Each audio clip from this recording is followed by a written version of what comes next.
one is simply smash your enemies with Maul.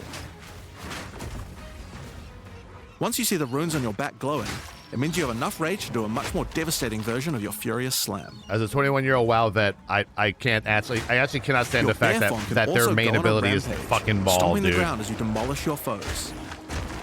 Do we have to call it Maul? Can we call it something else, please? The more rage you have, the longer the rampage lasts, and doing it over a volcano makes it even better.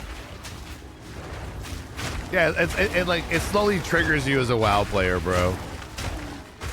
As you consume rage, your bear form will generate endurance charges, and these can be used with skills like Ferocious Roar. Ferocious Roar is a war cry that empowers your subsequent attacks to break your opponent's armor. The more endurance charges you have when you use it, the more empowered attacks you will gain. But Ferocious Roar has another special feature too. It's a meta gem that allows you to socket any Warcry gem from another class into it, giving you the ability to use these skills as a bear. Huh? Use the Warrior's Infernal Cry skill to make your enemies explode. What the hell?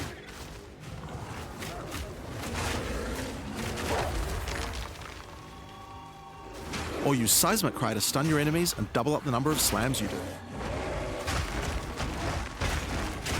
I just had a fox nut.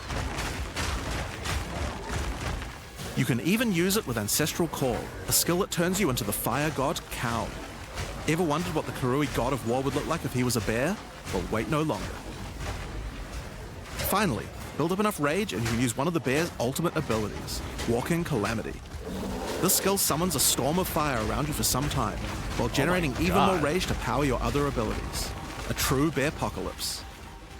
Now the bear is known for being a slower and more lumbering animal, with slower attacks and heavy slams.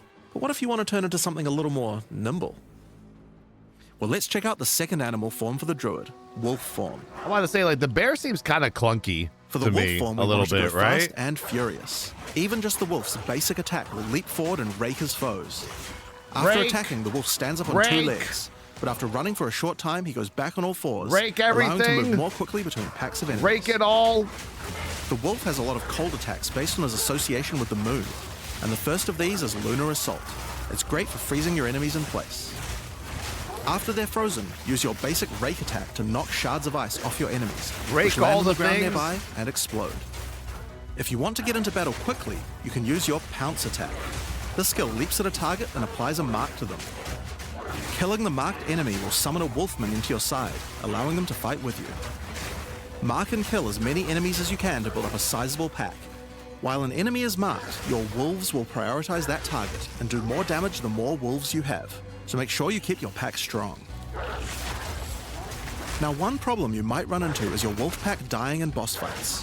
You often don't have any enemies that you can mark and kill in order to regenerate your pack. To deal with this problem, you can use Cross Slash. Cross Slash jumps backwards and does a vicious double slash. Any marks on your target explode and triggers their abilities. This allows you to pounce to mark an enemy and then summon a wolf even without